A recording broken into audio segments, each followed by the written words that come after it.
ये कहानी एक ऐसी लड़की की है जो अपना खाता खुलवाने के लिए अलग अलग तरह के नुस्खे आजमाती है, पर बेचारी का सूखा कुआं गीला नहीं हो पाता। क्या ये लड़की अपनी बुलबुल का स्वाद किसी लड़के को दे पाएगी या नहीं, देखेंगे इस रोमांटिक मूवी में जिसका नाम है नोट अंडर टीन। मूवी की शुरुआत में हम जेनी नाम की एक हसीन लड़की को देखते हैं जो अपने रूम में बैठकर पुराने टीवी में एक रोमांटिक मूवी देख रही थी। मूवी देखते हुए जेनी के अंदर गपागप करने की इच्छा जागने लगती है, जिससे वो अपनी प्यास बुझाने के लिए बाबा बंगाली का दिया हुआ हथियार निकालती है और उसे अपनी बुलबुल में डालने लगती है। जेनी अपनी बुलबुल को खुश कर ही रही थी कि तभी उसके डेड रूम के अंदर आ जाते हैं जो जेनी को हैप्पी बर्थडे विश करने आए थे। लेकिन बाबा बंगाली का हथियार अभी भी जेनी की गुफा में ही था। तभी रूम में जेनी के दादा दादी और चर्च के फादर भी आ जाते हैं, लेकिन जेनी उस हथियार को अपनी बुलबुल से सबके सामने बाहर नहीं निकाल सकती थी। अब गली के कुछ बच्चे भी जेनी को बर्थडे विश करने आए थे। उनके साथ जेनी का डॉग भी अंदर आ गया था। वो डॉग जब जेनी के ऊपर से कंबल हटाता है तो बाबा बंगाली का हथियार जेनी की बुलबुल से निकलकर सीधे केक पर जा गिरता है। ये देखकर सभी लोग हैरान होते हैं, जिसके बाद जेनी और उसके भाई को उनके डेट स्कूल छोड़ने के लिए जाते हैं, जहाँ रास्ते में जेनी का भाई जेनी से कहता है कि अब तुम बड़ी हो चुकी हो, इसलिए पहले तुम्हें बॉयफ्रेंड बना लेना चाहिए। पर जेनी इन सब बातों पर ध्यान नहीं देती थी, वो सिर्फ पढ़ाई पर फोकस किया करती थी, इसलिए सभी जेनी को चोमू समझते थे। फिर जेनी के डैड उन्हें स्कूल में छोड़कर चले जाते हैं। इसके बाद हम स्कूल में जैक को देखते हैं जो पूरे स्कूल में फेमस था और स्कूल की सारी लड़कियां जैक के ऊपर मरती थी, पर जैक किसी भी लड़की को भाव नहीं देता था। दूसरी तरफ जेनी के पास रिकी नाम का लड़का आता है जो काफी टाइम से जेनी को प्यार करता था, इसलिए आज भी रिकी जेनी का बर्थडे गिफ्ट लेकर आया था। पर आज भी जेनी रिकी के प्रपोजल को एक्सपेक्ट नहीं करती और वहाँ से चली जाती है। वही स्कूल में हम जेनी के भाई को देखते हैं जो अपने नल्ले दोस्तों के साथ था। जेनी का भाई अपने दोस्तों को बताता है कि अब उससे सब्र नहीं होता क्योंकि उसका चेतन अब किसी की बुलबुल में जाने को बेकरार है, इसलिए अब उसे किसी लड़की के साथ जोरदार तरीके से पलंग तोड़ करना था। तभी उसकी नजर सामने से आती हुई अमांडा के ऊपर पड़ती है जो कि दिखने में एकदम पटाखा थी। अमांडा को देखते ही जेनी का भाई सोच लेता है कि इस लड़की की बुलबुल को तो मैं ही अपने छोटे चेतन से पानी पिलाऊंगा। दूसरी तरफ हम जैक को देखते हैं जो अपने बेरोजगार दोस्तों से बातें कर रहा होता है। तभी निया नाम की हॉट लड़की जैक के पास आकर उससे गपागप करने की बोलती है, क्योंकि निया वैसे तो जैक की सौतेली बहन थी, पर उसको तो जैक के हथियार से अपनी गुफा में धमाके करवाने थे। लेकिन जैक उसकी गुफा में धमाके करने से मना कर देता है क्योंकि जैक पहले से रिलेशन में था। तभी जैक के पास उसकी जीएफ लैला भी आ जाती है जो जैक से अकेले में बात करना चाहती थी, इसलिए वो जैक को कोने में लेकर जाती है जहाँ लैला जैक को बताती है कि मैं अब तुमसे ब्रेकअप करना चाहती हूँ क्योंकि तुम्हारे पप्पू से मेरी बुलबुल को कुछ फर्क नहीं पड़ता और मुझे मजा भी नहीं आता। ये सुनकर जैक को बहुत बुरा लगता है। जब जैक लैला के दूसरे बॉयफ्रेंड को देखता है जो कि दिखने में एकदम चोमू था, इसलिए जैक लैला को समझाता है, पर लैला को तो बस मोटा चेतन ही चाहिए था, इसलिए वो जैक की बात नहीं सुनती। इसके बाद हम जेनी को देखते हैं जो ड्राइंग रूम में बहुत मेहनत करके अपनी ड्राइंग बना रही होती है और बड़े परिश्रम के बाद वो अपनी सुंदर पेंटिंग को अंजाम दे देती है। उधर जैक अपने दोस्तों के साथ क्लास खत्म करके जब बाहर आता है तो देखता है कि लैला अपने नए बीएफ के साथ लिपटा लिपटी कर रहे थे। ये देखकर जैक को बहुत बुरा लगता है। तभी जैक का दोस्त उसे बोलता है कि लैला बहुत खूबसूरत है और इस बार भी स्कूल की प्रोम क्वीन वही बनेगी। तो जैक अपने दोस्तों से कहता है कि लैला इतनी भी खास नहीं है क्योंकि ये सब मेकअप का कमाल है, अगर उसके चेहरे से मेकअप हटा दो तो कद्दू जैसी शक्ल हो जाएगी। और रही बात प्रोम क्वीन की, तो वो तो मेकअप करके कोई भी लड़की बन सकती है। तो उसका दोस्त जैक से शर्त लगाता है कि अगर तुमने स्कूल की सबसे चोमू लड़की को स्कूल की प्रोम क्वीन बना दिया तो तुम शर्त जीत जाओगे। तो जैक भी इसके लिए मान जाता है। अब सभी मिलकर जैक के लिए स्कूल की सबसे चोमू लड़की को ढूंढने लगते हैं। तभी उन्हें सामने से जेनी आते हुए दिखाई देती है। तो जैक का दोस्त जैक को जेनी को स्कूल की प्रोम क्वीन बनाने की बोलता है। जैक जेनी को पटाना तो नहीं चाहता था, लेकिन अब उसने अपने दोस्तों से शर्त लगाई थी, इसलिए वो मान जाता है। फिर हम जेनी को क्लास में देखते हैं जहाँ जेनी का प्रेमी यानी कि रिकी सभी क्लास वालों के सामने पोएम सुनाकर जेनी से अपने प्यार का इजहार करने लगता है। दूसरी तरफ हम स्कूल में हम जेनी के भाई लुलू को देखते हैं जो अपने आवारा दोस्तों के साथ लड़कियों को ताड़ रहा होता है और अपने दोस्तों से डिस्कस करता है कि कैसे हमारे छोटे चेतन को किसी की गुफा की सैर कराई जाए। तभी उन्हें एक आइडिया आता है और एसी की पाइपलाइन में छुपकर लड़कियों देखने लगते हैं, जिससे इन्हें आनंद की प्राप्ति हो रही थी। लेकिन अचानक इन तीनों के वजन की वजह से एसी की पाइपलाइन टूट जाती है और ये सीधे जेनी की क्लास में आ टपकते हैं। जब पूरे स्कूल में इन तीनों की हरकत के बारे में पता चल जाता है तो लुलू और उसके दोस्तों को पनिशमेंट दी जाती है। इसके बाद बाद जब स्कूल में लंच होता है तो जैक अपनी शर्त के मुताबिक जेनी के पास आता है और उसे अपने साथ डेट पर चलने का ऑफर करता है। बट जेनी जैक से पूछती है कि अबे नल्ले, तूने पिछले 6 सालों से मुझसे बात तक नहीं करी और आज तू मुझे एकदम से डेट पर चलने की बोल रहा है। लेकिन जैक उसे अपनी शर्त के बारे में नहीं बताता तो जेनी उसके साथ डेट पर जाने से मना कर देती है।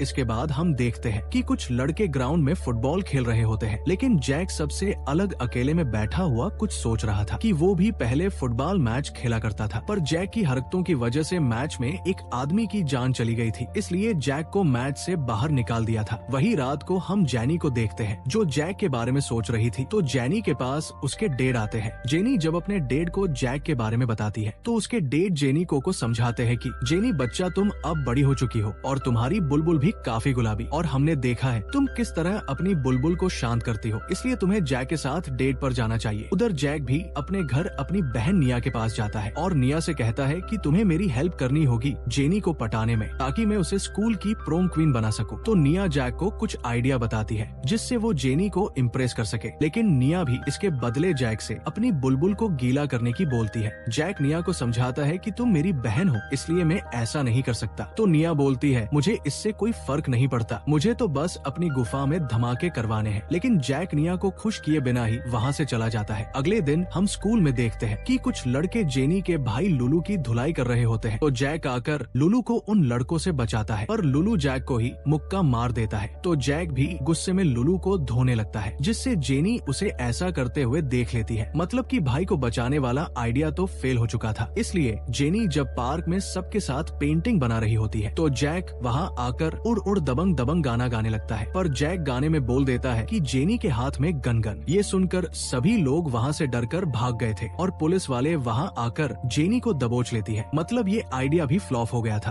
फिर जैक जेनी को छुड़वाकर अपने घर डिनर के लिए लेकर जाता है, जहाँ जैक जेनी को थोड़ी देर रुकने की बोलकर जाता है। जब जैक वापस आता है तो वो बिना कपड़ों के था, यानी कि जैक अपने छोटे चेतन को दिखाकर जेनी को इम्प्रेस करना चाहता था। बट जेनी को जैक का हथियार पसंद नहीं आता और वो वहाँ से चली जाती है। अगले दिन जैक निया को लेकर जेनी के घर जाता है, क्योंकि जैक जेनी को एक पार्टी में ले जाना चाहता था और निया जेनी को पार्टी में जाने लायक अच्छे कपड़े पहनाकर तैयार कर सके। और थोड़ी देर बाद निया जेनी को एकदम पटाखा बना देती है। जेनी को देखकर तो जैक का छोटा चेतन सलामी देने लगता है, जिसके बाद जैक, निया और जेनी तीनों एक साथ पार्टी में जाते हैं, जहाँ सभी लोग जेनी का हॉट लुक देखकर चौंक गए थे, क्योंकि जेनी आज एकदम गर्म मसाला लग रही थी। इसके बाद जेनी पार्टी में दबाकर ड्रिंक कर लेती है और बाहर जाकर उल्टी सीधी हरकतें करने लगती है। जैक किसी तरह जेनी को संभालता है, तभी वहाँ पर लैला आ जाती है, जो पार्टी में सबके सामने जेनी का मजाक उड़ाने लगती है, जिससे जेनी रोते हुए पार्टी से चली गई थी। अब रात को जैक जेनी को मनाने के लिए उसके घर जाता है, जहाँ बातें करते हुए दोनों के बीच नजदीकियां बढ़ती है और वो दोनों एक दूसरे को किस करने लगते हैं। लेकिन किस करते वक्त दोनों की टाइमिंग नहीं बन पाती, तो ये किस का काम किसी और दिन के लिए छोड़ देते हैं। अगले दिन जेनी स्कूल में रिकी के साथ बैठी होती है, तो जेनी के पास जैक आकर उसे अपने फुटबॉल मैच में आने के लिए बोलता है। अब जेनी भी जैक को चाहने लगी थी, इसलिए वो जैक के मैच में जाने के लिए मान जाती है। दूसरे दिन जब मैच चल रहा होता है तो जैक नल्लो की तरह एक साइड में बैठा हुआ था। अब जैक की टीम मैच को बुरी तरह से हार रही थी, क्योंकि उनके एक भालू को चोट लग गई थी, इसलिए कोच को मजबूरी में जैक को मैच खेलने के लिए भेजना पड़ता है। जब जैक मैच खेलने जाता है तो जैक फिर से बॉल को सही पास नहीं कर पाता, इसलिए वो फिर से मैच हार जाते हैं। अब मैच खत्म होने के बाद मुंह बिगाड़ कर जैक बाहर आता है, तो जेनी भी उसके पीछे आ जाती है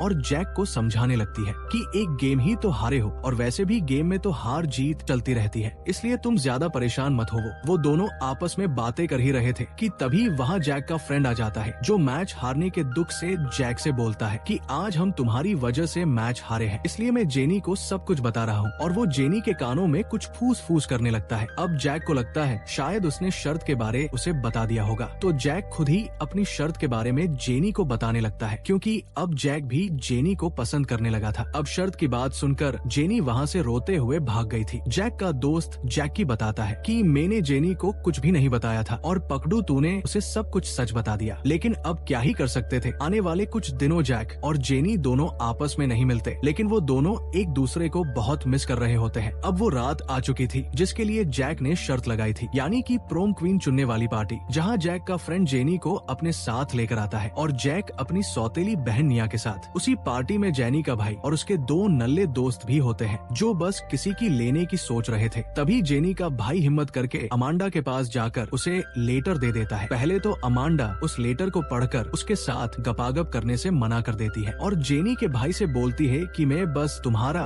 लॉलीपॉप का स्वाद ले सकती हूँ, जिसके लिए अमांडा उसे अपने साथ ले जाती है। उधर जेनी जैक के फ्रेंड के साथ डांस करने लगती है। ये देख जैक भी निया के साथ डांस करने लगा था। दोनों एक दूसरे को जलाने की कोशिश कर रहे थे। तभी जैक की सौतेली बहन जैक को किस कर लेती है, जिससे जेनी को बिल्कुल भी अच्छा नहीं लगता और वो वहाँ से चली जाती है। थोड़ी देर बाद स्कूल के प्रिंसिपल पार्टी में आकर प्रोमी क्वीन और प्रोम किंग का अनाउंसमेंट करते हैं, जहाँ प्रोम किंग तो जैक को बनाया जाता है। अब बारी आती है प्रोमी क्वीन की तो लैला सोचती है कि उसको ही प्रोमी क्वीन बनाया जाएगा, लेकिन ऐसा नहीं होता और दो लड़कियों को प्रोमी क्वीन बना दिया जाता है, जिससे वो लड़कियां जैक के साथ चिपका चिपकी करने लगती है। ये देख जेनी वहाँ से जैक के फ्रेंड के साथ निकल जाती है, तो जैक भी जेनी को ढूंढने के लिए उसके पीछे जाने लगता है। तो बीच में जैक का कालू फ्रेंड उसे बताता है कि जेनी होटल में अपनी बुलबुल को गीला करवाने के लिए गई है। तो जैक जल्दी से भागते हुए होटल पहुँचता है, जहाँ जाने के बाद जैक को पलंग तोड़ने की जोर जोर से आवाजें आ रही थी। वो जब अंदर जाकर देखता है तो उसकी एक्स GF लैला और उसका दोस्त पलंग तोड़ रहे होते हैं और जिसको लैला ने